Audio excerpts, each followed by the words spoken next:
ఇప్పుడు నాకు చాలామంది సార్ పాపం మీ ఆయనే చెడ్డవాడు, ఆ అమ్మాయి ఏం చేసింది, ఈ టైంలో ఎందుకు అన్నట్టు మాట్లాడారు. నేను సింగిల్ క్వశ్చన్ అడుగుతా వాళ్ళందరినీ. నా పర్సెప్షన్లో వదిలేయండి, మీ అందరూ మాట్లాడే వాళ్ళందరికీ ఆడోళ్ళు చీపు. మాట్లాడే వాళ్ళకి, మాట్లాడని వాళ్ళ గురించి నేను మాట్లాడట్లా. మాట్లాడే వాళ్ళందరికీ ఇప్పుడు ఒక అమ్మాయి ఇంత గోత్రూ అవుతుంది అనేది మీకు చీపు. చైనా ఎంత పెద్ద దేశం, ఇప్పుడు ఇండియా పెద్ద దేశం, కొరియా డెవలప్ అవుతున్న దేశం. ఒక్కసారి ఆ సిటీస్లో బిల్డింగ్స్ ఎలా ఉంటాయి, స్ట్రీట్స్ ఎలా ఉంటాయి అనేది వీడియోలు పెట్టుకొని చూడమనండి వీళ్ళని యూట్యూబ్లో. ఎంత డెవలప్డ్ ఉన్నాయి. ఎందుకున్నాయంటే మీలాగా ఇంత చండాలంగా ఆలోచించక కూర్చొని ఒక అమ్మాయి ఓపెన్గా నా ఇంటికి నా పర్మిషన్ లేకుండా వెళ్ళి నా హస్బెండ్తో ఉంటుంటే వీళ్ళందరికీ ఆ అమ్మాయి మీద జాలేస్తుంది చూడండి. అక్కడే ఇంకేం డెవలప్ అయిద్దండి ఈ దేశం, నాకు అర్థం కాదు. మినిమం కామన్ సెన్స్ ఉండదా? నాకు చిరాకు వస్తుంది, ఎందుకంటే ఇంకా మేము ఇద్దరం విడిపోలే. సరే ఆ అబ్బాయికి సిగ్గులేదు, నేను డినై చేయను, లేకపోతే నన్ను నాకంత ముద్దుగా ఒక బిడ్డ ఉన్నాడు మమ్మల్ని వదిలేయాల్సిన అవసరం అతనికి లేదు. ఈ అమ్మాయికి నేను తెలుసు కదండి సార్. నా క్వశ్చన్ ఇక్కడ ఒక ఉమెన్హుడ్గా నేను అడుగుతున్నా. ఒక ఉమెన్హుడ్ని నేను రిప్రజెంట్ చేస్తా. ఎంతమంది ఉమెన్కి ఆ అమ్మాయి మీద జాలుందో నాకు తెలీదు, కానీ నేను ఇక్కడ ఒక ఉమెన్హుడ్ని రిప్రజెంట్ చేస్తా అడుగుతున్నాను. పెళ్ళాం ఊరు వెళ్తే సినిమాలో లాగా ఈ అమ్మాయి నా ఫ్లాట్లో దూరింది. ఎంతమంది ఫ్లాట్స్లో వీళ్ళు దూరుతున్నారు?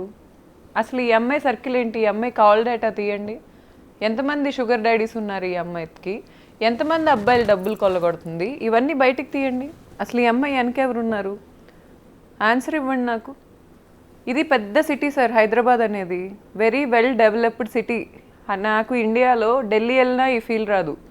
ఇప్పుడు ఆ నిలోఫర్ కెఫే ఏరియా దగ్గర నించుంటే ఒక ఫారిన్లో ఉన్నట్టు ఉంటుంది.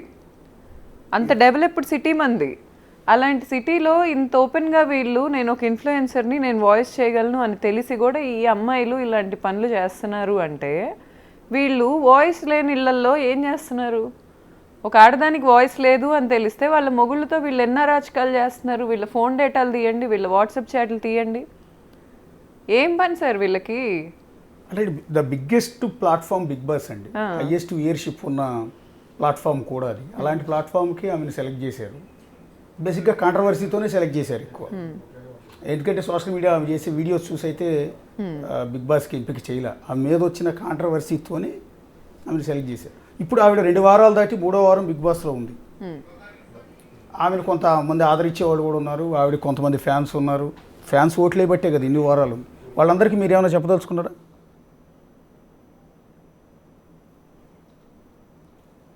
అంటే ఆవిడ ఫ్యాన్స్కి నేను ఒకసారి రీతూ చౌదరి గురించి మనం డిస్కస్ చేస్తున్నాం. రీతూ చౌదరి అంటే మాకేం కోపం లేదు, రీతూ చౌదరి అంటే అగైనెస్ట్ కూడా కాదు. వరుసగా 2 కాంట్రవర్సీల్లో ఆవిడ బిగ్ టీవీ వేదికగా ఆవిడ గురించి డిస్కస్ చేస్తుంది. ఒకటి బిగ్ బాస్ బయట ఉన్నప్పుడు బిగ్ టీవీలో డిస్కస్ జరిగింది.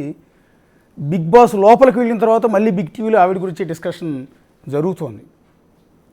ఒకసారి ఇష్యూ జరిగినప్పుడు అది మేమే రైజ్ చేసాం. అతిపెద్ద కుంభకోణంలో ఫస్ట్ టైం రీతూ చౌదరి అనే ఒక సోషల్ మీడియా ఇన్ఫ్లుయెన్సర్, బహుశా జబర్దస్త్లో చిన్న క్యారెక్టర్లు ఏవో చేస్తుంటారు తప్ప పెద్ద పాపులర్ కూడా కాదు, పెద్దగా తెలిసింది కూడా కాదు. కానీ ఒక రాజకీయ పార్టీతో ముడిపడి ఉన్న కొన్ని 100 కోట్ల భూ స్కామ్లో ఆవిడ పేరు బయటకు వచ్చినప్పుడు డిస్కషన్ చేస్తే నా పాపం ఏమి లేదు, నాకు సంబంధం లేదు, నేను ఆ శ్రీకాంత్ విడిపోయాను అంటూ ఎవడో చెప్పుకునే ప్రయత్నం చేసింది. సరే, అదే శ్రీకాంత్ అనే వ్యక్తి పరిగెత్తుకుంటూ స్టూడియోకి వచ్చాడు, ఏదో చెప్పుకునే ప్రయత్నం అతను కూడా చేసేసాడు. నా భార్య అని అంటాడు, మా ఇద్దరి మధ్య పెళ్ళి అయింది అంటాడు, కానీ అన్ని 100 భూములు ఆవిడ పేరు మీద రిజిస్ట్రేషన్ చేయలేదంటాడు. సో ఆ రోజు మొత్తం డాక్యుమెంట్స్తో సహా తీసి చూపించాము. సో ఇప్పుడు బిగ్ బాస్ లాంటి ప్లాట్ఫామ్ మీదకి వెళ్ళి ప్రస్తుతం ఒక రియాలిటీ షోలో పార్టిసిపేట్ చేస్తున్న రీతూ చౌదరి అదే బిగ్ బాస్కి వెళ్ళే ముందు మన స్టూడియోలో ఉన్న గౌతమి చౌదరి గారి సొంత ఫ్లాట్కి ఆమె భర్త ఉన్న గదిలోకి వెళ్ళి కొన్ని రోజుల పాటు సీసీ ఫుటేజ్లో దొరికిపోయారు అడ్డంగా. సరే, ఏ అపార్ట్మెంట్కైనా ఎవరైనా వెళ్ళొచ్చు, స్నేహితులు ఉండొచ్చు, బంధువులు ఉండొచ్చు, ఇంకొకళ్ళు ఉండొచ్చు. అర్ధరాత్రి 1 గంట నుంచి తెల్లవారుదాం 4 గంటల వరకు వెళ్తారనేది ఇక్కడ విచిత్రం, విడ్డూరం, ఆసక్తికరం. సో దాని గురించే మనం ఇక్కడ డిస్కస్ చేస్తున్నాం. ఇలా ఒకసారి బిగ్ బాస్ వ్యూయర్స్కి ఏం చెప్తారండి మీరు? బిగ్ టీవీకి కాదు, బిగ్ బాస్ వ్యూయర్స్కి. ఎందుకంటే ఆమె 2 వారాలు కొనసాగింది అంటే చాలామంది ఓట్లేసారు ఆవిడకి. సో నెక్స్ట్ వీక్ కంటిన్యూ అవ్వాలన్న వాళ్ళ ఓట్లే కీలకం. సో ఇలాంటి టైంలో ఆమెకు సంబంధించిన ఈ వీడియో బయటకు వచ్చింది. అది కూడా పర్టికులర్గా మీ కాపురంలో చిచ్చు పెట్టడానికి ఆవిడే కారణమని మీరు చెప్తున్న నేపథ్యంలో మీ బెడ్రూమ్లో స్వయంగా ఆవిడికి సంబంధించిన వీడియోస్ కూడా రికార్డ్ అయిన ఈ సందర్భంలో బిగ్ బాస్ వ్యూయర్స్కి రీతూ చౌదరిని ఎంకరేజ్ చేసి ఆదరించి అభిమానించే ప్రేక్షకులకి ఏం చెప్తారు? సార్ మనకి విజయవాడ, మా ఊరు నందిగామ, విజయవాడ నుంచి ఈ స్పేస్కి వెళ్ళిన ఉంది రీసెంట్, వాళ్ళ గురించి ఎవరు పట్టించుకోరు. నేనేం చెప్తున్నానంటే వీళ్ళకి ఎండ్ ఆఫ్ ద డే ఏ మనిషికైనా ఈరోజు కావాల్సిన డబ్బు. ఎండ్ ఆఫ్ ద డే కూర్చొని నా బ్యాంక్ బ్యాలెన్స్ ఏంటి, రేపు అప్పులు ఏంటి, ఈఎంఐలు ఏంటి, ఇదే ఆలోచిస్తాడు ప్రతి వ్యక్తి. ఇట్లాంటి వాళ్ళని ఆదరిస్తే అసలు అలాంటి ఎక్స్పెక్ట్ చేయకండి. ఇది ఇప్పుడు మనీ రొటేషన్ ఒకటి ఉంటుంది. రియల్ ఎస్టేట్ అనే బిగ్ థింగ్స్ నుంచి స్టార్ట్ అయ్యి ఇలాంటి చిల్లర పనుల వరకు ఈ రొటేషన్ జరుగుతూ ఉంటుంది మనీ. ఇట్లాంటి వాళ్ళు రొటేట్ చేయకపోవటం వల్ల జరిగే లాస్ అయితే ఏం లేదు. కానీ వీళ్ళు ఏం చేస్తున్నారంటే ఇలాంటి వాళ్ళని పెద్దోళ్ళని చేసి ఇన్ఫ్లుయెన్సర్ అనేవాళ్ళు, షియారా ఫెరెగ్నీ అని ఒక ఉంటుంది, ప్యారిస్కి చెందిన ఒక ఇన్ఫ్లుయెన్సర్. ఆమె షియారా ఫెరెగ్నీ అనే బ్రాండ్ పెట్టి కొన్ని వేల కోట్లు సంపాదిస్తుంది. కెమిలియా కోయెలో అని ఒక ఉంటుంది, స్పెయిన్, కొన్ని వేల కోట్లు. మన హైదరాబాద్లో ఇన్ఫ్లుయెన్సర్స్ గురించి ఎత్తితే బిజినెస్ చేసే ఇన్ఫ్లుయెన్సర్స్ వీళ్ళకి ఎక్కరు. నీట్గా పద్ధతిగా బతికే ఆడపిల్లలు ఎక్కరు. అందం కావాలా, ఈ కాదు కావాల్సింది, ఈ సోది మసాలా.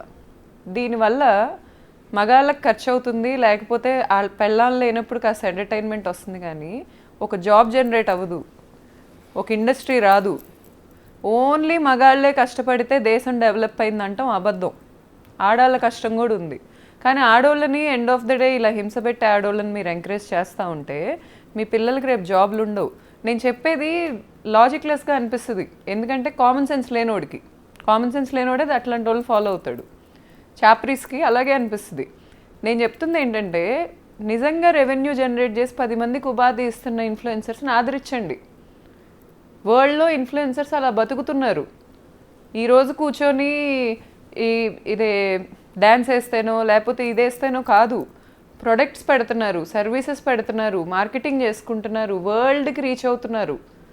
ఇట్లాంటి వాళ్ళని ఆదరించి ఇట్లాంటి వాళ్ళని ఏం చేస్తారంటే వీళ్ళు ఇట్లాంటి వాళ్ళని పెద్దోళ్ళని చేసి దేనికి పనికిరాని వ్యక్తులుగా మిగిలిపోతారు ఫర్ ఎవర్. హైదరాబాద్లో ఎవరో వచ్చి బిజినెస్ పెట్టుకునే పరిస్థితి లేదు. చాలా తెలివైన వాళ్ళందరూ ఇక్కడే ఉన్నారు. ఇలాంటి వాళ్ళు ఈ పక్కన ఇళ్ళల్లో కాపురాల్లో పెట్టే ఇంట్రెస్ట్ కనుక ఏమన్నా బిజినెస్ మీద పెడితే చాలా బాగుపడతారు.